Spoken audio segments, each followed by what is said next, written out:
The importance of providing this training is to give folks an alternative to dependency on the Bay.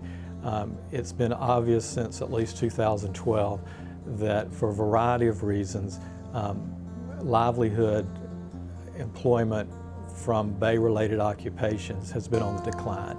People aren't able to make the same amount of money, they're not able to support their families, they're not able to stay in their homes if they're only depending on the same thing that they've done for a number of years.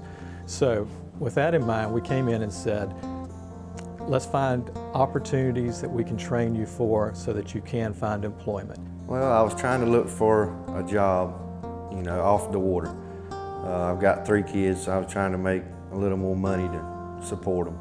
And I had friends come to me and saying that they were, you know, giving the GED program out.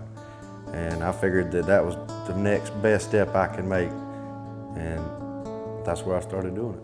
Well, I think that it is an opportunity for someone like Brandon to gain experience and then hopefully take that experience, get his GED along the way, and then go out and get a job possibly in the county or in a business where he can utilize the skills that he's gained and move forward and have a productive career.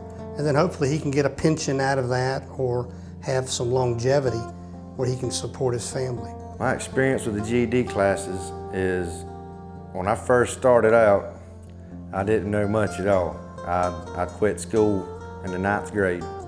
And when I started back doing the GED program, I was kind of scared at first, but it wasn't like they were my employees or they treated me like family.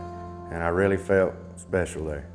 Once the Bay self-destructed, there were no more jobs available. The money wasn't there, so CareerSource offered me the opportunity to go to school and participate in the program.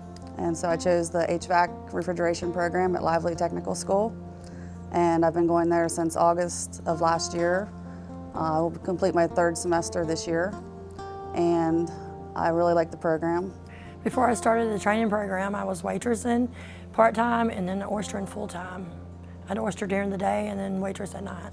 My future looks really great. Thanks to the CareerSource Center, I'm back in school, and my 5-year plan is when I finish school, I want to go to North Dakota, get on the pipelines up there, buy me a house down here.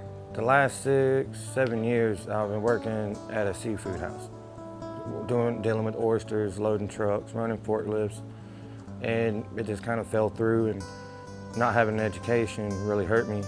So I'm trying to go get my GED, better myself. Yeah, the GED program, it's 4 parts, and there's language, science, math, and social studies. And I've passed my language arts part, and I'm about to take my social studies, and then maybe I can hurry up and get my other 2 so I can get a better job. Now I'm working with the Department of Corrections and up at Howard's Creek. Been there ever since last November.